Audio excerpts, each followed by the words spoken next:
Happy Friday, everybody. I wanted to do something different this Friday. I wanted to read from Reverend Ike's study guide, and I'm going to read chapter 14, What is Your Financial Psychology? And it starts, Set a watch, O Lord, before my mouth. Keep the door of my lips. Psalms 141, 3. A feast is made for laughter, and wine makes merry, but money answers all questions. This is a science of living principle. Everything is a condition of the mind. The idea comes first, and then the manifestation of that idea. You can't be, you can't do, and you can't have anything until you first have the idea of it in your mind.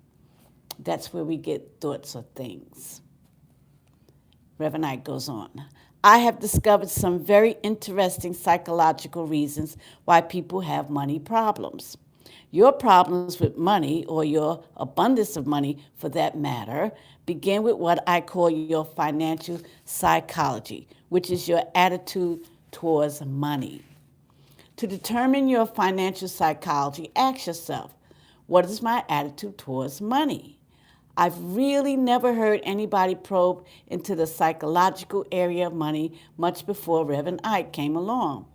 As a matter of fact, that question, what is my attitude towards money, sounds rather strange. The average person would say, well, what the heck has that got to do with the fact that I don't have the money that I need? How do you feel about money? But let me tell you, your attitude towards money has everything to do with your experience of money.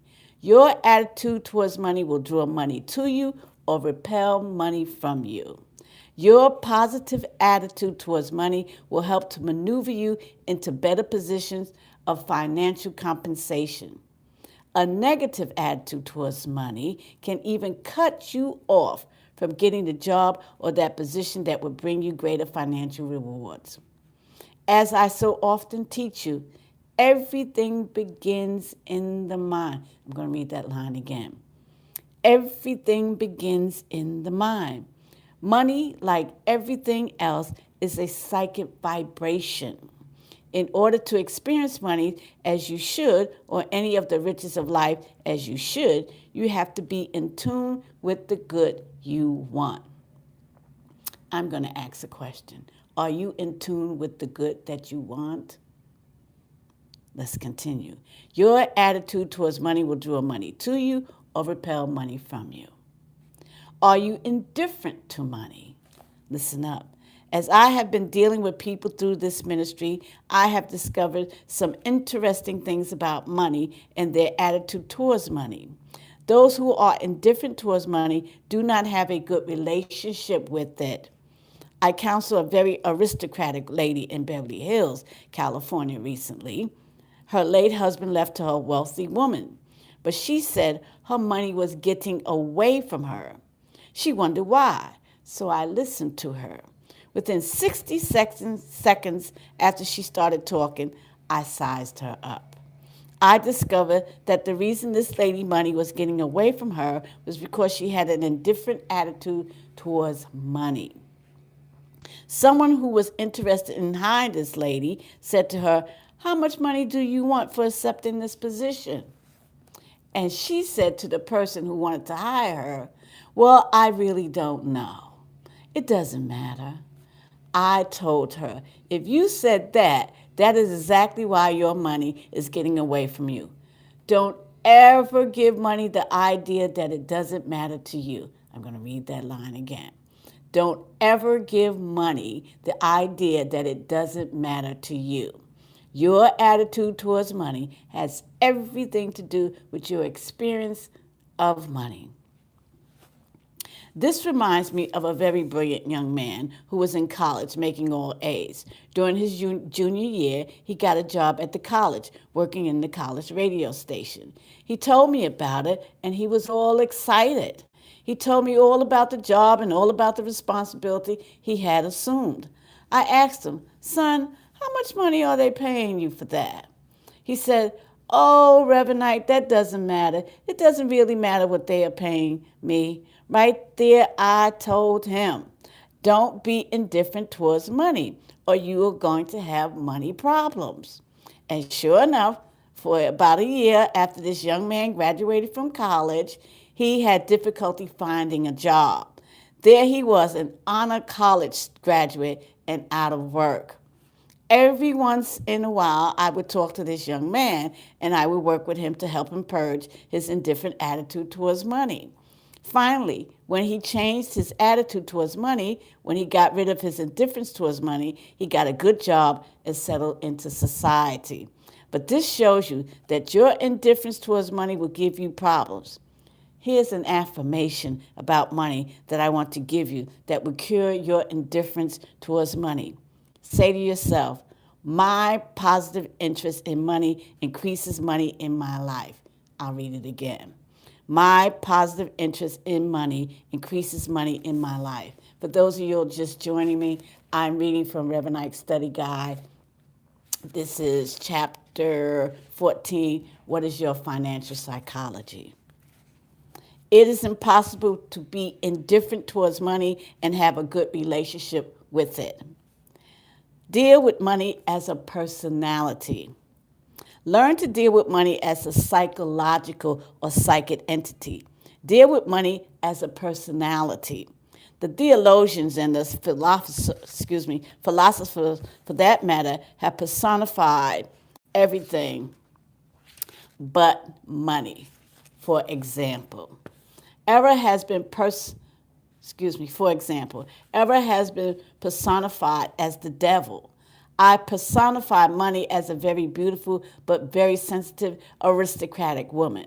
I talk about money as if it were a person because money is a psychic vibration.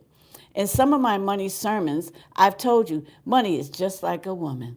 There is an old Irish proverb which states, money swore an oath that nobody that did not love her should ever have her. In the psychic area of life, money is a person. Money has a mentality. Money has emotions. Money has feelings. And if you hurt the feelings of money, she is going to stay away from you or give you trouble or both. You may personify money to yourself however you like, perhaps as a very sensitive and desirable man. Whichever way you personify money, if you start dealing with money on that basis, you will get a lot more money a lot faster. Watch what you say. Never speak lightly of money. Never speak lightly of money. Let me give you one of those statements that people always make about money without thinking. Well, money isn't everything. Never say that what money isn't. I'm going to say that again. Well, money isn't everything. Never say what money isn't. That expresses an indifference towards money. That expresses an indifferent attitude. Never speak lightly of money. Money feelings are easily insulted, and she will go the other way. She will stick her head in the air and turn her nose up at you and ease on down the road to someone who wants her. Money is knocking at your door. Whatever you are indifferent towards will be indifferent towards you. Watch what you say about money. I'm going to read that again. Watch what you say about money. This is why the psalmist say, set a watch, O Lord, before my mouth. Keep the door of my lips. If people could only see how they talk money away from them. The truth is that money is knocking at your door. If it has to knock more than once, it'll go knock where someone will let it in the first time. What you are indifferent towards will be indifferent towards you. The goodness of life is knocking at your door. Success, prosperity, and happiness are knocking at your door. But you cannot be indifferent to the riches of life in any form and think that they are going to stick around you if they don't feel welcome. Who likes to stay around where they don't feel welcome? If money does not feel welcome with you, if you do not establish a welcome psychology for money, you are going to have problems with it. Develop your financial psychology. Sometimes these good religious people who have so much piety think they are above money. Never think that you are above money. Never think that you are above money. That's a very subtle danger that you have to watch. Money is not everything, but it's like the old song says, money won't buy everything is true, but what it won't buy, I can't use. I better read that again. There's a very subtle danger that you have to watch. Money is not everything, but it's like the old song says. Money won't buy everything is true, but what it won't buy, I can't use. Make sure you have a positive financial psychology towards money and towards all the other riches of life, health, happiness, love, success, and prosperity. Don't be indifferent towards any good. Once you have a positive financial psychology, you will have an abundance of money in your life. But be careful to keep it in perspective. Don't be a servant to money. Don't serve money. Make sure money serves you. You are the master in your relationship with money. Be sure to use your money in constructive, positive ways. I'm going to read that last line again. Don't be a servant to money. Don't serve money. Make sure money serves you. You are the master in your relationship with money. Be sure to use your money in constructive, positive ways. And Reverend Ike, I'm reading from Reverend Ike's study guide. Reverend Ike ends with an affirmative treatment, and I'll read that. Money, I'm calling you into my life. I know you hear me. Right here and right now, I'm telling you, money, money, you love me. You are welcome in my hands, in my pockets, in my life all the time. I open my heart and my mind to money in all forms. I open my life to money through my loving, appreciating attitude. Money knows I have the right financial psychology and loves me in return. Money serves me in divine right ways. Money is my obedient servant. I do not serve money. Money serves me. Money is wonderful stuff, and I let it multiply in my life. Thank you, God, and me for money.